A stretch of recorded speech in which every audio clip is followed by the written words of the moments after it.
आज की शुरुआत हम लोग दोस्तों एक छोटी-सी प्यारी-सी कहानी से करते हैं। कहानी सुनने में आप लोग को मज़ा भी आता है।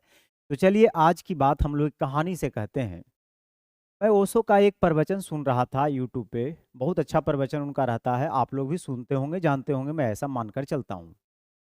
तो वो एक कहानी इस प्रकार से कह रहे थे कि कोई आदमी बहुत दिन से भगवान की भक्ति कर रहा था और भगवान की दर्शन जो है उस आदमी को नहीं हुआ था। वो आदमी बेचैन सा हो गया। लास्ट में किसी ने बताया कि तुम उस आदमी के पास चले जाओ, कोई साधु था, फकीर था, तुम उसके पास चले जाओ, ज़रूर कुछ रास्ता देंगे, उससे तुमको भगवान के दर्शन हो जाएँगे। लोगों ने कहा तो वो आदमी क्या करता है, उस फकीर के पास चला जाता है और अपनी समस्या को जाकर रखता है। समस्या ये था कि मैं इतना दिन से भक्ति कर रहा हूँ और आज तक भगवान की दर्शन हमें नहीं हुआ है, कहाँ भूल-चूक हो रही है, आप हमें बताएँ। बोला भक्ति किस प्रकार से करते हो?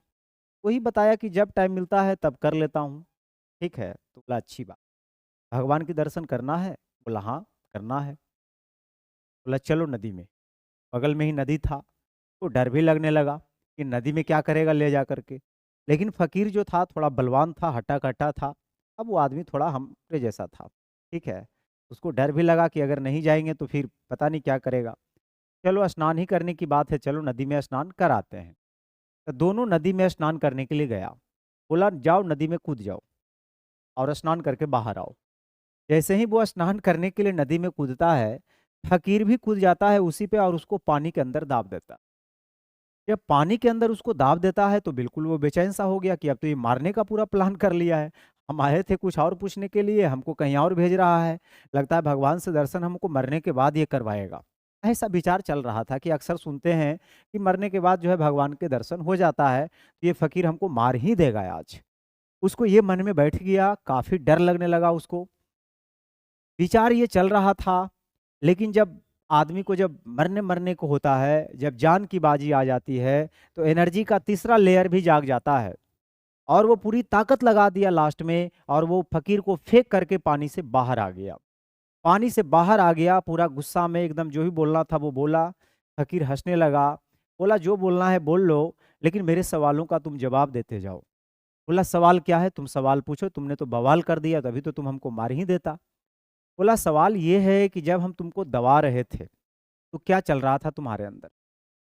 तो वही चल रहा था कि आदमी लगता है हमको आज मार ही देगा, मरने के बाद वैसे भी भगवान का दर्शन होता है, तो ये मारकर ही दर्शन करवाना चाहता है। फिर क्या हुआ? जब तुम डूबने वाले थे, तब क्या हुआ? बोला जब मैं डूबने वाला था, बिल्कुल कि अब लगता है मर ही जाऊँगा, तो वहाँ पे केवल एक ही विचार चल रहा था कि हम किस तरीके से बाहर निकलें। बोला उसके बाद कोई विचार नहीं चल रहा था, केवल निकलना ही था और पूरा प्रयास मैंने किया और वो निकल गया। बोला ठीक इसी प्रकार से भक्ति करना। तुम जो भक्ति करते हो, वो सही से नहीं करते हो। कभी मन होता है, कभी करते हो, कभी नहीं करते हो। बस जिस दिन तुम्हारा एक लक्ष्य रह जाएगा केवल और केवल भक्ति, मुझे भक्ति ही करनी है और कुछ भी का ध्यान ना रहेगा, परमात्मा उसी दिन तुमको।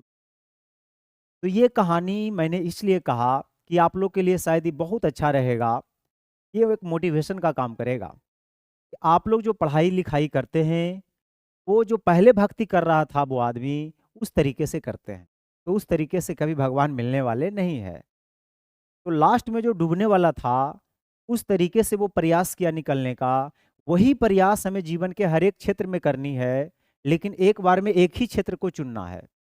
हम लोग गलती क्या करते हैं कि अलग-अलग तरह-तरह के जो है लक्ष्य बना लेते हैं, कभी ये करना है, कभी वो करना और कुछ भी नहीं कर पाते हैं। एक छोटा-सा लक्ष्य बनाइए, टारगेट बनाइए कि मुझे ये काम करना है। आज के दिन में है जो है हमको पढ़ाई करना है। एक रूटीन बनाइए कि आज 4 घंटे, 5 घंटे हमें पढ़ना है। बस शुरुआत छोटे से चीज़ों से करिए। अगर आप 4 घंटे, 5 घंटे एक दिन में पढ़ने के लिए सक्षम हो जाते हैं, तो आपके अंदर जो विल पावर है, वो थोड़ा बढ़ जाता है और आपको पहली बार ये विश्वास होता है कि नहीं, मैं भी कुछ कर सकता हूँ। अभी तो आपको खुद पे भरोसा नहीं है। जैसे ही आप वीडियो देखने आए हैं, बगल में रील्स आएगा, उसको आप देखने लग जाइएगा।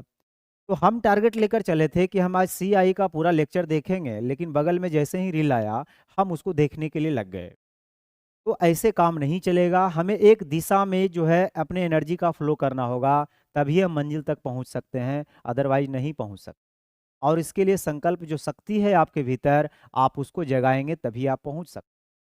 कहानियाँ और भी है, लेकिन अगले लेक्चर में अगले कहानी से शुरू करेंगे। आज जो मैंने कहा है उसको आप ध्यान में रखिएगा और जीवन में पालन कीजिए, क्योंकि ऐसे भी बहुत सारे लेक्चर आप लोग को मिलते रहता है। दुनिया में सबसे ज़्यादा जो चीज़ दी जाती है उसका नाम है सलाह, और दुनिया में सबसे कम चीज़ जो लिया जाता है उसका नाम भी है सलाह। ठीक है, अब हम क्वेश्चन की शुरुआत करते हैं 26 से, क्योंकि 1 से 25 तक पहले हम कर दिए थे। 26 नंबर क्वेश्चन देखो क्या कह रहा है, आप एक बार इसको पढ़िए। कहता है यदि किसी धनराशि पर 8% वार्षिक दर से 2 वर्ष का साधारण ब्याज 1,000 रुपया, तो ब्याज की गणना वार्षिक चक्रवृद्धि ब्याज पर करने पर समान राशि पर समान दर से समान समयावधि के लिए चक्रवृद्धि ब्याज क्या होगा। सवाल केवल ये है कि 8% के रेट से 2 वर्ष का साधारण ब्याज 1,000 है, तो साधारण ब्याज 1,000 है तो चक्रवृद्धि ब्याज कितना होगा, जबकि रेट टाइम प्रिंसिपल सब कुछ सेम है। जो पहले था उसी पे पूछ रहा है। पहला साल का आप सब जानते हैं कि एसआई और सीआई बिल्कुल सेम होता है, हाँ या नहीं। अगर हम पहला साल के एसआई और सीआई की बात करेंगे, तो जैसे 1 साल की हम बात करेंगे तो 1,000 रुपया जो साधारण ब्याज बना है, 1,000 2 साल का बना है। 2 साल का बना है ना। जैसे 2 वर्ष का साधारण ब्याज 1,000 है, तो 1 वर्ष का 500 बनेगा। तो पहला साल का सीआई भी 500 बनेगा, पहला साल का एसआई भी 500 बनेगा। लेकिन दूसरा साल में क्या होता है, सीआई बढ़ जाता है। कितना बढ़ता है, तो इंटरेस्ट पे इंटरेस्ट लगता है। मैंने 500 का आपको कर लेना है कितना परसेंट, 8%, यानी 40 बढ़ जाएगा। पहला साल का एसआई सीआई 500 रहेगा, दूसरा साल का सीआई 40 बढ़ जाएगा, यानी 540 हो जाएगा।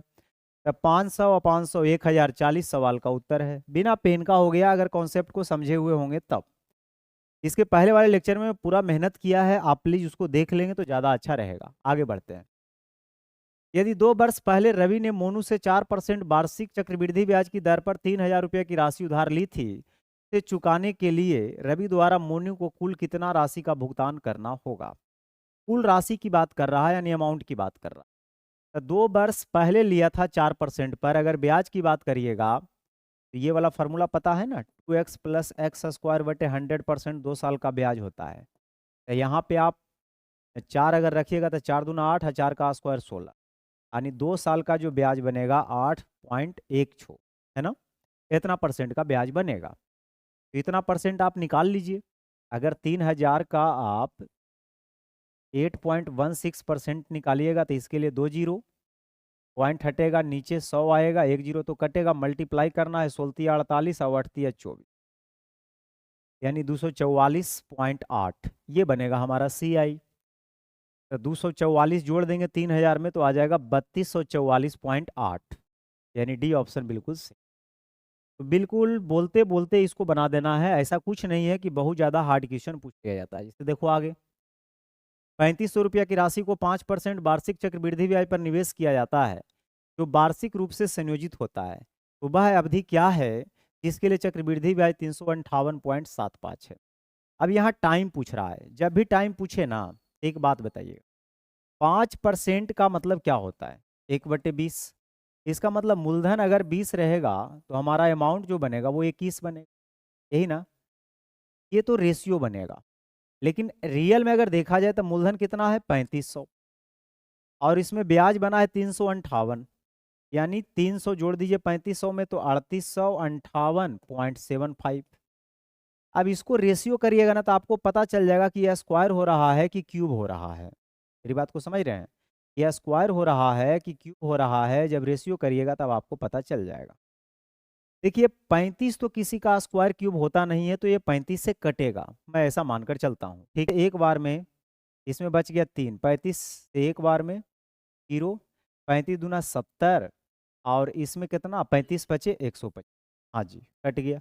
फिर 25 से काटिएगा, तो 25 चौका 100 यानी 400। अब इसको भी 25 से काटिएगा, ये हो जाएगा 110 गुना 4 यानी 440, एक 441 बार में कट जाएगा। ठीक है, आपको नहीं लग रहा है कि ये स्क्वायर है 20 का और ये स्क्वायर है 21 का, मतलब टाइम की जो बातचीत कर रहा होगा वो 2 साल का कर रहा होगा, 2 साल यानी 24 महीने की बातचीत कर रहा होगा। तो ये आइडिया लग जाता है, ठीक है, कि किस तरीके से काम करता है। आगे देखिए, रघु अपनी 16 वर्ष की पुत्री के नाम पर एक योजना में 5 लाख रुपए का निवेश करता है, जिसमें वार्षिक आधार पर गणनीय 5% वार्षिक दर पर चक्रवृद्धि ब्याज का भुगतान किया जाता है। पुत्री की आयु 18 वर्ष होने पर कुल कितना प्राप्त राशि मिले? 16 वर्ष की अभी पुत्री है, 18 वर्ष में वापस करना यानी 2 साल तक जो है जमा रखना है। बात वही है कि आपसे मिश्र धन पूछ रहा है, क्या बनेगा? 5% के हिसाब से अगर 2 साल का आप इंटरेस्ट देखिएगा, तो 5% के हिसाब से 2 साल का 5 का स्क्वायर 25 अब 5 दूना 10 यानी 10.25% बनेगा। हाँ या नहीं? अब उसका 10.25% आपको निकालने में जितना टाइम लग जाए, प्रिंसिपल कितना था? 5 लाख। 5 लाख यानी 2 दो चार 1 5 जीरो का इतना परसेंट निकालिए, 2 जीरो परसेंट के पॉइंट के लिए भी 2 जीरो हट जाएगा और सिर्फ 10 पचे 50, 25 पचे 125 यानी 5125 एगो जीरो यानी 51,250 क्या बनेगा? इंटरेस्ट बनेगा। 51,250 रुपये इंटरेस्ट बनेगा और 5 लाख रुपया तो पहले से था ही। कुल कितना मिलेगा? तो 5,51,250 यानी डी ऑप्शन बिल्कुल सही। तो इस तरीके से जैसा सवाल रहे उसके साथ वैसा बिहेव करिए। ऐसा नहीं है कि आप एक तरीका को समझ लिए हैं वही तरीका हर बार अप्लाई करते रहिए। कई बार क्या होता है कि ओरली बन जाता है, तो ओरली बनता है तो उसको ओरल ही बनाइए। यदि टी किसी धनराशि को निरूपित करता है, टी धन राशि को निरूपित करता है, अब कितना कंफ्यूजन होगा? टी का मतलब वो टाइम को समझे हुए हैं, माइंड में ऐसा सेट है, लेकिन यहाँ टी जो है धन राशि को रिप्रेजेंट कर रहा है, पहला चीज। उसके बाद कह रहा है एम वर्षों की संख्या है, मतलब एम पावर में जाएगा, और पी ब्याज दर को निरूपित करता है, यानी रेट को। ई परसेंट आर परसेंट होता है ना, इस तरीके से। तो बताइए चक्रवृद्धि ब्याज का सूत्र क्या बनेगा? आप सब जानते हैं जो सी आई का फॉर्मूला होता है वो P into 1 plus R Y 100 की पावर टी माइनस, यही होता है। हाँ जी, जब ये फॉर्मूला होता है मित्र, लेकिन यहाँ पे जो प्रिंसिपल का काम कर रहा है वो टी कर रहा है ना, और रेट का काम कौन कर रहा है? पी। और टाइम का काम कौन कर रहा है? एम, और माइनस का 1। ये बनेगा फॉर्मूला। तो सी आई का बात कर रहा था तो सी आई का ये बन जाएगा, ठीक है। अब यहाँ पर देखिए मैंने टी को कॉमन निकाल लिया है और ऑप्शन में कॉमन नहीं निकालना है, तो घबराइएगा नहीं। हमने पूरा टी को कॉमन निकाल लिया है, यानी ये ऑप्शन बिल्कुल आपका सही है, कोई दिक्कत नहीं होगा। ठीक है, बढ़ते हैं आगे। आगे कहता है 12,500 रुपये 3% वार्षिक दर से 3 वर्ष के लिए चक्रवृद्धि ब्याज ज्ञात कीजिए। जब ब्याज की गणना वार्षिक चक्रवृद्धि ब्याज के आधार पर की जाती है। अब 3% वार्षिक दर से 3 वर्ष का हमसे चक्रवृद्धि ब्याज पूछ रहा है, तो 3 वर्ष का चक्रवृद्धि ब्याज कितना मित्र? क्या करेंगे? याद कर लेंगे। 3% के हिसाब से 3 साल का कितना होता है? 3 का क्यूब करेंगे 27, फिर 3 का स्क्वायर 9 तिया 27, फिर 3 तिया 9। वो इतना परसेंट याद किए हुए होंगे और फिर उसका इतना परसेंट वो निकाल के आंसर कर लेंगे। लेकिन मल्टीप्लाई तो करना पड़ेगा, मल्टीप्लाई तो आप कर ही सकते हैं। तो ये सब काम नहीं चलेगा इस तरीके से बनाना, ठीक है। ऐसे आप सोल्व कर लीजिएगा, करना चाहते हैं। परसेंट के लिए 2 जीरो हट जाएगा, बाकी लास्ट में तो 5 आएगा ही आएगा।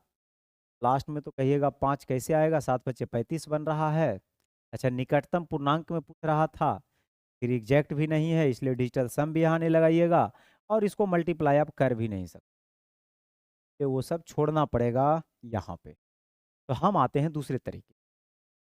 3 साल का ब्याज निकालने के लिए पहले मैंने बताया था कि 3 बॉक्स बनाइएगा, बताया था ना इसके पहले वाले लेक्चर में। अगर नहीं देखे तो वहाँ जाके देख लीजिए। तो यहाँ लिखते हैं 3, फिर यहाँ लिखते हैं 2, और फिर यहाँ लिखते हैं 1। यही ट्रिक मैंने बनाया था। अब 12,500 का 3% निकालिएगा तो 125 या 375 बने। यहाँ पे 375 लिख दिया। फिर 375 का हमें 3% निकालना है, तो इसका 3%, 3 पचे 15 और 37 या 111 एक 112, ये बनेगा 3%, 11.25 बनेगा, 11.25 बनेगा। फिर इसका 3% निकाल के इसमें ऐड करना पड़ेगा। इसका 3% जब आप निकालिएगा तो यहाँ से 3 से अगर गुना करिएगा तो 1125 यानी 3375, 3375, 3375 ऐसे लिखाएगा, जिसमें जुटेगा 11.25, 50। अब ये कहाँ से आया तो बाद में बताएंगे। ये हो जाएगा 5 3 8, 3 2 5, ये सब बताए हुए हैं पहले वाले लेक्चर में। यानी 11 पॉइंट कितना बनेगा? 5875। अब यहाँ भी थोड़ा सा महंगा है, बट कैलकुलेट तो कर ही सकते हैं, मल्टीप्लाई करने से अच्छा है गुना कर लेना। इसको अगर 3 से गुना करिएगा, ये आ जाएगा 3 पचे 15 और 37 या 111 एक 112, 1125 फिर इसको 11.5 का डबल करिएगा यानी 22.5 ये बन जाएगा। और इसमें 11.5875 5875 अब इसको जोड़िएगा तो 8 7 5 5 5 10 बाकी 1 5 2 7 1 8 1 9 और यहाँ 12 2 14 1 15 यानी 115 1159.08 1159 पूर्णांक कह रहा था तो ये ऑप्शन एग्जैक्ट निकालना था इसीलिए मुझे इतना करना पड़ गया। अगर ये अप्रॉक्स निकालना था इसलिए टाइम लग गया। अगर ये एग्जैक्ट निकालने के लिए कह देता ना फिर तो कोई दिक्कत ही नहीं था। अच्छा इसको हम अप्रॉक्स से भी नहीं जा सकते हैं क्योंकि ऑप्शन भी काफ़ी नज़दीक था। ये इतना करना पड़ेगा। तो कई बार कुछ क्वेश्चन ऐसा होता है जो कि चाह कर भी आप जल्दी नहीं कर सकते। इसका मैंने 2 तरीका बनाया, दोनों में जो आपको अच्छा लगे वो करिए। आगे कहता है राज ने 14,000 का निवेश 1 वर्ष के लिए 10% प्रति वर्ष की दर से निवेश किया। यदि चक्रवृद्धि ब्याज अर्धवार्षिक रूप से संयोजित होता है तो उसके द्वारा प्राप्त राशि कितना है? 14,000 निवेश किया था और अर्धवार्षिक का मतलब समझ रहे हैं 6 महीना पर लगेगा और 10% जो देल है वो 1 साल का देल है तो 6 महीने का कितना बनेगा 5%। टाइम टोटल कितना दिया हुआ है? टाइम दिया हुआ है 1 साल, तो 1 साल में कितना 6 महीना होता है? 2 6 महीना यानी 5% के हिसाब से 2 साल का ब्याज आपको सिर्फ बताना है। 5 का स्क्वायर 25 5 दूना यानी 10.25 मल्टीप्लाई करना आसान है इसलिए मैंने इसको यही तरीका से बना लिया। तो यहाँ पर देखिए 14,000 का आप निकाल लीजिएगा 10.25% निकालिएगा ना। हाँ जी फिर इसको ये अगर 100 लाइएगा तो इसी कट जाएगा, मल्टीप्लाई करना है। ये 2 से काटिए 7 बार में, 2 से 5 बार में, 5 दूना 10 5 पचे 7 पचे 35 7 दूना 14 यानी 1435 ब्याज बन गया। तो 14,000 में 1435 यानी 15,000 15,035 15,000 1435 ना 435 15,435 यानी ये ऑप्शन मिल। तो हमें यहाँ पे ये तरीका लगाना हमें अच्छा लगा। आप चाह सकते हैं तो दूसरा तरीका भी लगा सकते हैं। 5% का फ्रैक्शन ले लीजिए। अगर आप 5% का फ्रैक्शन देखिएगा तो 5% का फ्रैक्शन 1/20 यानी 20 का चीज़ 21 हो जाना। ये टाइम 2 साल की बात हो रहा है तो स्क्वायर करेंगे तो ये 400 बन जाएगा, ये 441 बन जाएगा। यहाँ ये जो था 14,000 था और यहाँ ये 400 है, निकालना है अमाउंट तो 441 से। हालांकि ये भी सही है, कोई दिक्कत नहीं है। 4 से काटिएगा 35 बार में। अब 35 का टेबल तो आपको पढ़ना ही होगा। अब 35 का टेबल अगर पढ़ना जानते हैं तो आपके लिए ये सही है, नहीं जानते हैं तो आपके लिए ये सही है। ठीक है नेक्स्ट, अरुण ने जयंत से,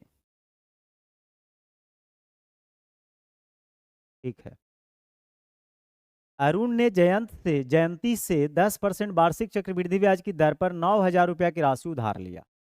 यहाँ ब्याज की गणना वार्षिक चक्रवृद्धि के आधार पर की जाती है। तो 2 साल बाद अरुण द्वारा पूर्ण बकाये का भुगतान करने हेतु चुकाई गई कुल राशि कितना होगा? मिश्रधन पूछ रहा है।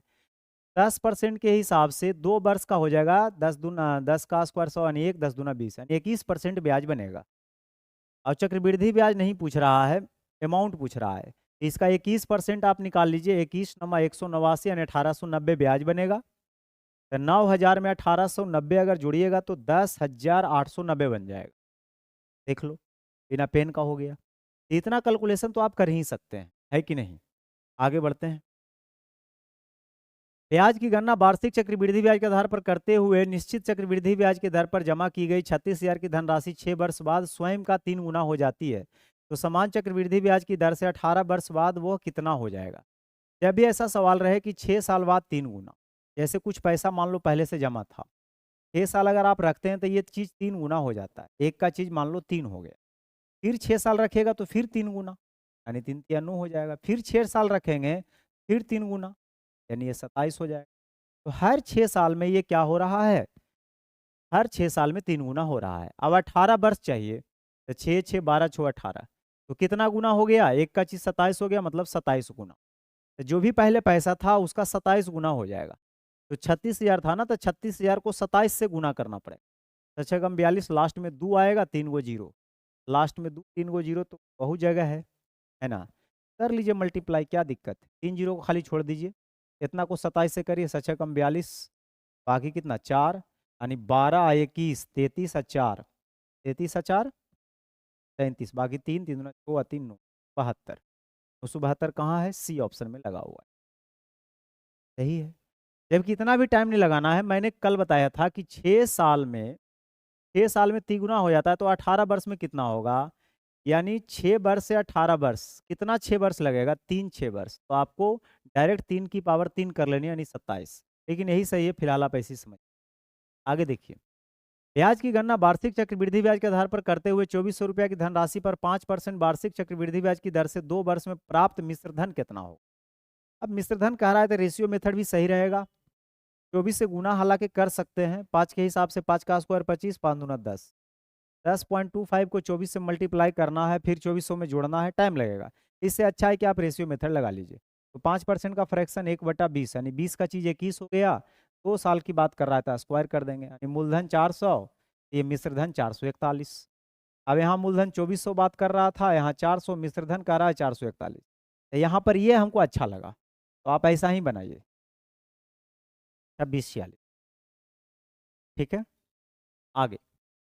यदि ब्याज की गणना अर्धवार्षिक रूप से होती है, अर्धवार्षिक मतलब 6वें महीना पर ब्याज लगता है, तो 16,000 की राशि 10% वार्षिक दर से 1 वर्ष बाद कितना होगा? भाई 20% अगर 1 साल में है तो 6 महीना में कितना बनेगा? 10%। रेट बन गया 10% और टाइम दे रखा है 1 साल, तो 1 साल में कितना? 6 महीना, तो 6 महीना, यानी ब्याज 10% के हिसाब से 2 साल का 21% ब्याज हो जाएगा। 21% ब्याज हो जाएगा, तो 16,000 का 21% आप निकाल लीजिए, आराम से निकल जाएगा। चक्रवृद्धि ब्याज ही पूछ रहा है कि नहीं, धन पूछ रहा है? धन पूछ रहा है तब भी निकाल दीजिए, या रेशियो लगा लीजिए। 10% मतलब 1/10, 10 का चीज 11, 2 साल के है तो स्क्वायर कर लीजिए, 100 और 121। यहाँ 16,000 है मूलधन और यहाँ है 100, निकालना है मिश्रधन 121 से। 16 से गुना खाली करना है, 16 बाकी 1, 16 गुना 12 192 या 1 193, 19,360, ये ऑप्शन। आगे बढ़िए। यदि चक्रवृद्धि ब्याज पर निवेशित एक निश्चित राशि 6 साल में दुगना हो जाती है, तो समान ब्याज की दर पर कितने वर्ष में 8 गुना होगा? देखो, दुगुना से 8 गुना करना है, कितना पावर कर रहे हैं? 3 पावर। समय में 3 से गुना कर दीजिए। 2 साल था तो छोटी 18 साल हो जाए। अभी बताए थे ना, वही क्वेश्चन। तुमने 20,000 की राशि 10% वार्षिक दर से निवेश किया, n साल बाद मिश्रधन के रूप में 26,620 मिला, तो बताइए टाइम कितना रहा होगा? बस रेशियो करिए और उससे पता लगाइए कि स्क्वायर हो रहा है कि क्यूब हो रहा है। तो अगर हम प्रिंसिपल और अमाउंट का रेशियो पूछे तो प्रिंसिपल हमारा कितना है? 20,000। 20,000 है ना? हाँ जी। और ये है 26,620। यहाँ 0 0 काट सकते हैं आप, 2 से तो इसको काट ही सकते हैं, 1331। अब देखने से ही पता चल रहा है ना कि 3 जीरो है, 1331 है, मतलब ये 10 का क्यूब दिख रहा है और ये 11 का क्यूब। और वैसे भी रेट 10% था, अगर उससे भी रेशियो निकालिएगा तो 10 से 11 आएगा। तो 10 का चीज 1,000 दिखा रहा है, मतलब इसका पावर 3 हो रहा है, यानी समय 3 साल की बात कर रहा होगा, है कि नहीं? तो टाइम को इसी तरीके से निकाला जाता है, बहुत अच्छा रहता है। यदि ब्याज की गणना वार्षिक चक्रवृद्धि ब्याज के आधार पर होती है, तो 22 रुपया की राशि 4% वार्षिक दर से 2 वर्ष बाद जो ब्याज होता है वो 612 होता है। तो इन दोनों वर्षों की अवधि के अंत में कुल देय मिश्रधन कितना हो? 2 साल का ब्याज 612 है, राशि नहीं पता है। ठीक है, तो मैं आपसे ये बोलना चाहता हूँ कि 4% के हिसाब से 2 साल का ब्याज कितना होगा? 4 का स्क्वायर 16, 4 दूना 8, 8.16 ब्याज। यहाँ कह रहा है 612, यहाँ 8.16 ब्याज हो रहा है। मूलधन निकालना है पहले तो 100 से गुना। ठीक है, तो यहाँ से भी आप कर सकते हैं ये चीज़, लेकिन काट छाट में भी तो थोड़ा सा टाइम लग रहा है। मैं आपको दूसरा तरीका बताता हूँ, ये तो तरीका से आप कर ही लेंगे, इससे मूलधन निकल जाएगा, फिर आगे आप मिश्रधन निकाल लीजिएगा, ब्याज जोड़ करके जो भी मूलधन आएगा ना उसमें 612 जोड़ करके निकाल लीजिएगा। मैं आपको डायरेक्ट बताता हूँ, देखो कैसे। 4% के हिसाब से, तो 4% का आप फ्रैक्शन देख लो कितना होगा? 1/25। इसका मतलब अगर समय 2 साल की बात कर रहा है, तब मूलधन को मान लेते हैं 25 का स्क्वायर 625 मान लेते हैं 600, है ना? अब 2 साल का ब्याज कैसे निकालते हैं? इसके लिए 2 बॉक्स बताए थे बनाने के लिए, यहाँ 2 से गुना और यहाँ 1 से गुना। तो 4%, अगर 625 का 4% आप निकालिएगा, ही मूलधन तो 625 है ना, तो 625 का जब आप 4% निकालिएगा तो कितना आएगा? यानी 625 का 4% ना निकाल के आप 1/25 निकालिएगा तो 25 आएगा, यानी यहाँ पे ब्याज आपको 25 बने। फिर 25 का 1/25, यानी यहाँ पे ब्याज 1 बनेगा। टोटल ब्याज बन गया 25 दूना 50 और 1 51 यूनिट, 51 यूनिट ब्याज बन गया। और ये ब्याज 612 के बराबर है। इससे 1 यूनिट की वैल्यू आप निकाल सकते हैं 51 से भागा दे करके। 51 से अगर आप भागा दे दीजिएगा, कितना बार में कट रहा है? 10 बार में 510, 12 बार में, हाँ 12 बार में कट रहा है पूरा, यानी 1 यूनिट की वैल्यू 12 आ गया। अब हमसे पूछ रहा था क्या चीज़? मिश्र धन। तो 625 वो बना और 51 ये बना, यानी 625 और 51 676 यूनिट बना। मिश्र धन कितना बन रहा है? अमाउंट जो बन रहा है वो 676 यूनिट बन रहा है ना। 676 को आप 12 से गुना करिए, 12 छक 72, बाकी 7, बरसत 84 या 7 91, बाकी 9, और 12 छक 72 और 9 81, 8112। ठीक है, यहाँ पे ये तरीका से मैंने बनाया। आप चाहें तो दूसरा तरीका भी लगा सकते हैं, कोई बड़ी बात नहीं। ठीक है, आगे देखिए। 10,000 की राशि 5% वार्षिक दर से 2 वर्ष में प्राप्त होने वाले चक्रवृद्धि ब्याज और साधारण ब्याज के बीच का अंतर ज्ञात कीजिए। 2 साल के सीआई और एसआई का अंतर। 2 साल के सीआई जो एसआई का अंतर होता है वो याद रखिएगा आर स्क्वायर बटे 100% होता है। इसका आर स्क्वायर बटे 100%, जो भी मूलधन रहता है उसका। तो मूलधन यहाँ 1000 है, 10,000, 10,000 का इतना परसेंट, और ये अंतर हमसे पूछ रहा था। अच्छा, रेट तो दे रखा है ना, रेट दे रखा है कितना? 5। तो ये 100 आई 5 का स्क्वायर 25 परसेंट तो अभी रहबे करेगा, यानी 25 यहाँ पे बने सवाल का उत्तर। आगे देखिए। यदि ब्याज की गणना वार्षिक चक्रवृद्धि ब्याज के आधार पर होती है तो 12,500 की राशि पर 10% की वार्षिक दर से 2 वर्ष बाद कुल देय मिश्रधन कितना होगा? देखो 10% के हिसाब से कह रहा है, नहीं, अब 2 साल के बाद कुल मिश्रधन कितना होगा, और मूलधन दिया हुआ है 12,500, तो 10% का फ्रैक्शन 1/10, यानी 10 का चीज 11 हो रहा है, 2 साल की बात कर रहा है, स्क्वायर कर दीजिए। इससे बढ़िया और क्या बात हो सकती है? मूलधन एक्चुअल में 12,500 है, यहाँ 100 है, मिश्रधन ही पूछ रहा था, तो 121 से तो आपको करना ही पड़ेगा गुना। गुना मतलब हमसे करवा ही देगा, लग नहीं। लास्ट में 5 आएगा मित्र, तो लास्ट में 5 भाग से देखो एक ही गो में है, अच्छा है, अदरवाइज 3 डिजिट का भी तो गुना से कर ही सकते। मनीष एक निश्चित राशि को 5% वार्षिक ब्याज की दर पर जमा करता है, जिस पर ब्याज की गणना वार्षिक चक्रवृद्धि ब्याज पर होती है। 3 वर्षों के अंत में मनीष को मिश्रधन के रूप में 92,61,0 प्राप्त होता है। मनीष द्वारा जमा की गई राशि क्या होगा? देखो यहाँ देखने से पता चल रहा है, जो मित्र प्रैक्टिस में उनको पता चल रहा होगा कि 92,61 किसी का क्यूब है, किसका है? 21 का है। तो मूलधन जो होगा वो 8,000 ही होगा, एकदम कन्फर्म रहिए। अगर वो रेट 5% की बात कर रहा है तो 8,000 नहीं, मतलब 80 है। ये तो देखने से आइडिया लग गया, बट हुआ कैसे आइए सीखते हैं। तो 5% के हिसाब से अगर 5% का फ्रैक्शन देखिएगा तो 1/20 होता है। तो मूलधन और मिश्रधन का रेशियो, तो मैं 3 साल की बात कर रहा है, तो यहाँ पर 20 का क्यूब कितना हो जाएगा? या 20 और 21 का रेशियो होगा, और 3 साल की बात कर रहा था, क्यूब हो जाएगा। तो यहाँ से 8 पर 3 जीरो बनेगा, 8 पर 3 जीरो, आई 9261। रियल में जो मिश्रधन है वो 9261 नहीं है, उस पर एक जीरो है। अगर यहाँ एक जीरो चिपका देंगे हम, यहाँ भी तो जीरो लग जाएगा, यानी 80,000 मूलधन बन। आगे देखिए। 3903 को ए और बी के बीच इस प्रकार विभाजित किया जाता है कि 7 वर्ष के अंत में ए का हिस्सा 9 वर्ष के अंत में बी के हिस्से के बराबर हो। 7 साल के अंत में और 9 साल के अंत में गैप पता करिए कितना साल आ रहा है? 2 साल आ रहा है, बस हो गया खत्म यहीं पे। 4% के हिसाब से बताना है ए का हिस्सा कितना होगा, तो पहले 4% का फ्रैक्शन निकालिए, 1/25। अब मूलधन और मिश्रधन का रेशियो 25-26, गैप कितने साल का आ रहा है? 2 साल का था, स्क्वायर कर दीजिए, यानी ये हो जाएगा 625, ये हो जाएगा 676। अब ये बोल रहा था 39,003 जो है वो ए और बी का टोटल हिस्सा है, 40,003, और यहाँ ए और बी का टोटल हिस्सा कितना बन रहा है? 6 6 12, 6 5 11, और 7 दूनू 1 10, 1301 बन रहा है। हमसे पूछ रहा था कि ए का हिस्सा यानी 625, 3 बार में उड़ गया, यानी 6 × 18 175, ये ऑप्शन सही है। आगे देखिए 44 नंबर क्या कहता है। एक राशि को 2 वर्ष के लिए 5% वार्षिक चक्रवृद्धि ब्याज की दर से उधार ली जाती है, जो वार्षिक रूप से संयोजित होती है। यदि इसे 882 की 2 समान वार्षिक किस्तों में वापस भुगतान किया जाना है, उधार ली गई राशि क्या होगा? ठीक है, देखो ध्यान से। 5% वार्षिक चक्रवृद्धि ब्याज की दर से उधार ली जाती है ना, तो 5% के हिसाब से उधार ली जाती है या 2 साल का टाइम दिया हुआ है और 882 की 2 समान वार्षिक किस्तों में वापस भुगतान किया जाना है। तो इंस्टॉलमेंट वाला सवाल आ गया। इंस्टॉलमेंट वाला सवाल बहुत ही आसान हो, ठीक है। तो 5% की अगर मैं बात करूं, 5% का फ्रैक्शन जो बनता है वो 1/20 बनता है। जैसे आप प्रिंसिपल और अमाउंट का रेशियो लिख रहे थे वैसे लिखिए, खाली यहाँ इंस्टॉलमेंट हो जाए, तो ये 20 हो जाएगा और ये 21 हो। अगर 2 साल की बात करेगा तो इसका स्क्वायर कर दीजिए 400 और इसका स्क्वायर कर दीजिए 441।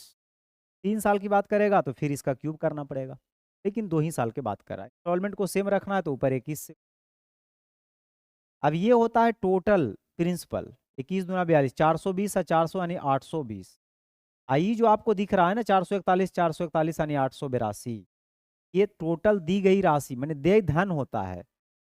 मैंने 820 रुपया आपने उधार लिया था और लौटाना है टोटल 882 रुपया 441 के इंस्टॉलमेंट पे। अब यहाँ जो कह रहा है कि 882 की 2 बराबर किस्त में चुकाना है और यहाँ बराबर बराबर किस्त मैंने बना दिया है 441 का। उधार ली गई टोटल राशि क्या है, तो कितना उधार लिए थे, तो 820 यूनिट लिए थे। 2 बार में कट गया यानी 8 दूना 1640, 1640 यानी सी ऑप्शन बिल्कुल सही है। यदि ब्याज अर्धवार्षिक रूप से संयोजित किया जाता है, 80,000 की राशि 12% वार्षिक दर से 1 वर्ष में प्राप्त होने वाला मिश्रधन ज्ञात कीजिए। अब 1 वर्ष कह रहा है वो ठीक है, लेकिन अर्धवार्षिक यहाँ हो रहा है तो दर आधा समय दुगना कर लेना है, यानी 6% के हिसाब से समझिए 2 साल का निकाल लीजिएगा तो हो जाए। मिश्रधन कह रहा है क्या अच्छा रहेगा, यहाँ 8 से गुना हालांकि आप कर सकते, 6 का स्क्वायर 36, 6 दूना 12 यानी 12.36% निकालना पड़ेगा। 80,000 का 12.36% अगर आप निकालने जाइएगा, ये पॉइंट के लिए 2 जीरो हट जाएगा, 8 से खाली गुना करना, 8 छक 48 बाकी 4, 8 तिया 24, 4 28 बाकी 2 और 12 8 96 और 2 कितना 8 यानी 9888, इतना बना खाली ब्याज। और मिश्रधन कह रहा है तो उसमें जोड़ना पड़ेगा 80,000 में, 80 अन्नू 89,888 हो जाए, ई ऑप्शन। यहाँ जैसे मौका मिलता है वैसे चौका मार दीजिए। 42, 80,000 की राशि को 4% चक्रवृद्धि ब्याज की दर से ब्याज की गणना छमाही होता है, तो इस पर प्राप्त चक्रवृद्धि ब्याज क्या होगा। अभी चक्रवृद्धि ब्याज कह रहा है अब 6 महीना पर लगेगा, जबकि वो रेट दिया है 4% 1 साल का। 1 साल का 4% तो 6 महीने का 2%। और जब टाइम ना दिया जाए तो 1 साल आपको समझ, तो 1 साल में कितना 6 महीना बनेगा, 2 6 महीना बस ब्याज खाली पूछ रहा है, तो 2% के हिसाब से 2 साल का ब्याज आप निकाल लीजिए, 2 का स्क्वायर 4 और 2 दूना 4, 4.04% बने, इतना ही परसेंट ब्याज बनेगा। अब उसका निकाल दीजिए, तो 80,000 का इतना परसेंट आप निकाल दीजिएगा तो आपका कल्याण हो जाए। पॉइंट के लिए 2 जीरो गया, 8 चौ 32, 32 32 32 32, बहुत सुंदर, 32 32। ब्याज की गणना वार्षिक चक्रवृद्धि ब्याज के आधार पर किए जाने पर 10,000 की धनराशि एक निश्चित वार्षिक चक्रवृद्धि ब्याज 2 वर्ष में इतना रुपया हो जाती है, मतलब मिश्र। तो ब्याज की दर पूछ रहा है, रेट पूछ रहा है, घबराइए नहीं, जो मैं बताता हूं उसको खाली गौर से देखिए। मूलधन और मिश्रधन का रेशियो दे देगा तभी आपसे रेट पूछे, ठीक है। ये 10,000 दे रखा है मूलधन और मिश्रधन 11,025 दे रखा है, इसको काटिए पहले भरदम, तो 25 से काटिए, 110 चौके 440 है, 1 441, 25 से मैं कैसे काट रहा हूँ, ट्रिक थोड़ा सा सीख लीजिए। लास्ट 2 डिजिट को छोड़ देता हूँ, बाकी को 4 से गुना कर देता हूँ, तो 440, फिर 25 को 25 से भाग देंगे 1, जोड़ देंगे तो 41, फिर इसको भी 25 से काटिएगा तो ये 400। अब आप गौर से देखिएगा, समय 2 साल की बात कर रहा है, तो अगर रिटर्निंग आना है तो 2 साल का निकल गया ना, 2 वर्ष का निकल गया, मुझे 1 वर्ष का चाहिए मूलधन मिश्रधन का रेशियो, इधर 20 हो जाएगा, इधर 21, और 1 साल से आसानी से निकाल सकते हैं रेट, 1 साल का CI SI सेम हो, तो कितना रेट बनेगा, तो 20 पे 1 का इंटरेस्ट बन रहा है तो 100 पे कितना बनेगा, 5%। छमाही वगैरह का चक्कर नहीं ना है, तब तो डायरेक्ट आप मार दीजिए 5%। आगे देखो 48, निम्नलिखित में से किस समान वार्षिक भुगतान द्वारा 5% वार्षिक दर से 2 वर्ष में दे 28,700 के ऋण को पूर्णतः चुकाया दिया जाएगा, यहाँ ब्याज की गणना वार्षिक होता है। 28,700 के ऋण को चुकाना है। निम्नलिखित में से किस समान वार्षिक भुगतान द्वारा 5% वार्षिक दर से 2 वर्ष में दे 28,700 रुपया के ऋण को पूर्णतः चुका दिया जाएगा? यानी जो ऋण लिया गया था वो 28,700 रुपये का लिया गया था, नहीं, इसको चुकाना है इंस्टॉलमेंट में, 2 इंस्टॉलमेंट में चुकाना है। वही पूछ रहा था कि प्रत्येक इंस्टॉलमेंट की वैल्यू क्या होगा। तो 5% का फ्रैक्शन ले लेंगे मित्र, 1/20 हो जाएगा। इसका मतलब प्रिंसिपल अगर 20 होगा तो इंस्टॉलमेंट हमारा 21 हो जाएगा। 2 साल की बात कर रहा है तो यहाँ पे ये हो जाएगा हमारा 400 आई 441। इंस्टॉलमेंट को सेम करना है, ऊपर 21। इधर अगर पूरा जो उधार ली गई राशि जोड़िएगा तो 400 और 21 दूना 42 यानी 820 आ जाएगा। और यहाँ 841 841 441 441 882 हो जाएगा। बहुत अच्छा। अब जो ऋण लिया गया था वो 28,700 लिया गया था, और यहाँ कितना ऋण लिया गया था? 820। पूछ रहा है प्रत्येक इंस्टॉलमेंट कितना होगा, यानी 441 यूनिट की वैल्यू आपसे पूछ। अब इसको काटिए तो कट ही जाएगा। 2 से 41 बार में, 2 से 1435 बार, 10 बार पढ़ेंगे 400, 20 बार पढ़ेंगे 800, 30 बार पढ़ेंगे 1200, यानी 30 बार से भी ज़्यादा आएगा, लेकिन 40 बार से कम आएगा। तो 30 और 40 के बीच में टेबल देखो, एक का टेबल पढ़ने पे 5 आता है, वो 35 बार में ही कटना चाहिए। कॉमन सेंस भी लगा लेना। तो 35 से एक बार में, लास्ट में 5 तो सब में है, खैर 2 ऑप्शन तो ऐसे भी नहीं होगा। और फिर 35 चौ 140 और 3 143, लास्ट में 35 तो खैर एक ही गो में दिख गया, तो बी ऑप्शन से। आगे देखिए, अगर 8% वार्षिक साधारण ब्याज की दर से इतने वर्ष के लिए निवेश की गई एक निश्चित राशि पर परिपक्वता मैच्योरिटी पर दे कुल मिश्रधन, देखो इसमें मिश्रधन लिखा है, और समान राशि पर 10.5% वार्षिक साधारण ब्याज की दर से 12 वर्ष में साधारण ब्याज, वहां मिश्रधन था यहाँ साधारण ब्याज है, दोनों का अंतर 156 है। अगर आपसे मैं पूछूं कि 3.5 साल में 8% के हिसाब से कितना ब्याज बनेगा, तो गुना कर दीजिएगा, 8 या 24 4 28%, तो 28% तो ब्याज बना। मिश्रधन कितना बनेगा? 128, तो उसमें 128 बन रहा था। और यहाँ देखिए साधारण ब्याज कितना बनेगा? 10.5% के हिसाब से 12 साल में, 12 गुना 10 120, अब 12 गुना 1/2 यानी 6, 126 बन। वो अंतर 156 है, यहाँ अंतर देख लीजिए 2 यूनिट है, यानी 156 2 यूनिट की वैल्यू है। हमसे पूछ रहा है राशि, यानी 100 गुना करने के लिए कह रहा, यानी 7800। आगे बढ़िए, कह रहा चक्रवृद्धि ब्याज की एक निश्चित दर पर निवेश की गई एक धनराशि 10 साल में स्वयं का 3 गुना हो जाता है, तो कितने साल में 9 गुना होगा? 3 गुना से 9 गुना करना है, 3 की पावर कितना करोगे? 2, तो यहाँ 10 में 2 से गुना कर देंगे तो 20 साल, बस खत्म। कुछ कुछ किन्हीं को नहीं समझ में आया होगा, डायरेक्ट ये लेक्चर देखे होंगे था, लेकिन अगर पूरा समझना चाहते हैं, इसका जो पहला लेक्चर है प्लीज़ उसको देखिए, क्योंकि वहाँ पे हम सारा चीज़ बता दिए हैं कैसे कैसे होगा। उम्मीद करता हूँ कि आपको वीडियो बहुत अच्छा लगा हो। तो आज के लिए इतना ही मेरे दोस्तों, मिलते हैं अगले लेक्चर में। आप सबको बहुत बहुत धन्यवाद। दोस्तों के साथ भी शेयर करिए, और लाइक तो खैर कर ही दिए होंगे। धन्यवाद।